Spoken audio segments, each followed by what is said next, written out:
To become qualified to legally cast spells within the wizarding world, students must complete years of hard work and dedication at one of the magical schools. As we know, this involves heavy study of spells, potions, history of magic, and this channel's namesake, magical theory. But within all that time, we never really see the students being taught to actually create spells.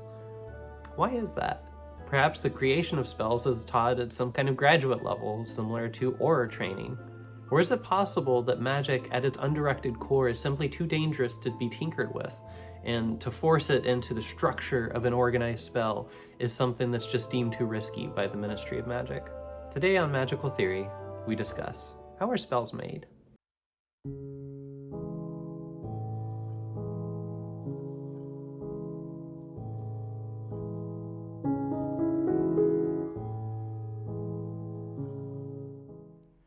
I think we can start with an easy piece of the puzzle. Most witches and wizards have little interest in the creation of new spells for two reasons. 1. We rarely see our beloved characters encountering problems that they cannot solve with existing spells, the main glaring exception that jumps to mind being the second task of the Triwizard Tournament, prior to which the Golden Trio struggles spectacularly to find methods of breathing underwater. Given Hermione's immense knowledge of random spell lore throughout the books, I cannot imagine the creation of an underwater breathing spell did not cross her mind, though she clearly did not consider it fully because she never voices it. I believe this to be due to the second easy reason I present today. Spellcrafting is immensely dangerous. We see a tragic example of these dangers in none other than Luna Lovegood, more specifically, her mother. When Harry and Luna discuss the Thestrals, who none can see but those who have witnessed a death, Luna explains that her mother's passion was experimentation with spells. She was a brilliant Ravenclaw, but clever though she was, an experiment ended in a terrible accident that claimed her life. Luna was 9 at the time, and presumably watched it happen. If I put myself in the perspective of a member of the magical community who is struggling to find a spell for a particularly stumping scenario, I feel confident that I would just continue consulting books and friends for any other solution, and I would have no interest in such a dangerous practice. Take apparition, for example. The books and movies tell of apparitions gone wrong, in which case the teleporting witch or wizard splinches themselves. Quite a horrible fate, but for reasons I personally do not understand, apparently rarely fatal. The invention of spells seems to me to be in a league of danger apart, yet we learn that even with a less dangerous practice of apparition, many wizards and witches opt instead for flue powder or to travel by broom. Safer, more reliable, and none of this pesky, whoops, I lost a buttock business. As a side note, I do think it's funny that clinging to a flying piece of wood zipping through clouds at top speed is in their minds a safe form of travel. Oh, and if a muggle happens to look up and see you, you're gonna get chucked in Azkaban. You know, the literal soul-sucking hellhole in the middle of a frozen sea with no central heating, I might add. Meanwhile, these ripped-up black blankets are swooping around, breathing on you like Brainy from Hey Arnold. Oh, and if you want a safer way to travel than that, step into your fireplace while it's lit. It won't burn you, but God forbid you cough while standing in the middle of this fiery cloud of ash, something that definitely won't happen, because if you do, you get tossed through space and time to Nocturne Alley, which is basically Kmart for Death Eaters. Now that we have a solid assumption of why spell invention is rarely attempted, let's speculate on what the process may actually look like. Unfortunately, we do not have a clear outline of how spells are made from the source material, nor any apparent scenes of spell creation, and so it is that we enter the realm of wild speculation, or magical theory, if you like. While we may not have direct information on spell creation, we do know that magic can be created from sheer desperation or will, without being tied to a specific spell. No wand needed, no incantation. I'm talking about young witches and wizards doing magic prior to the arrival of their school letters, sometimes without even knowing that magic is real. But if this is possible, how does this apparently easier form of magic coexist with the need for so much formal education for witches and wizards? Why does anyone bother with wands and incantations if they aren't needed? Keep this question in mind as we continue.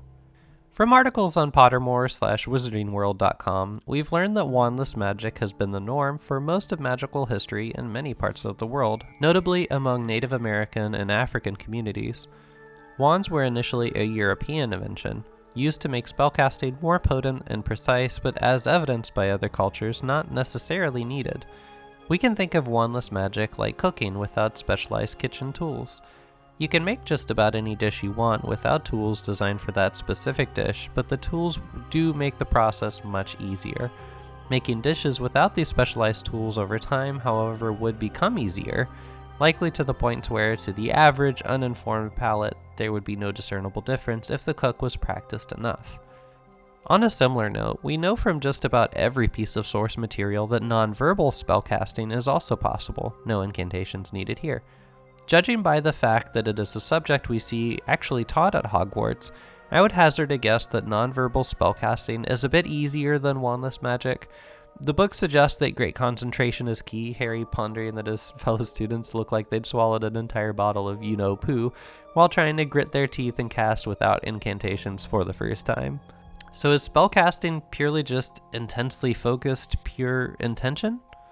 Could you create magic from nothing that does just about anything you want if you could just focus hard enough? Honestly, I think yes. That's basically what happens to young witches and wizards before they have spells in their repertoire to do their bidding.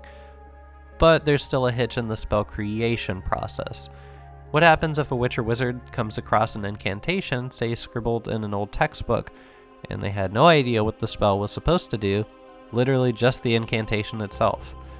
Well, we're in luck, as you probably guessed, because that's how Harry learned all of Snape's left-behind spell creations in his old potions textbook in Book 6.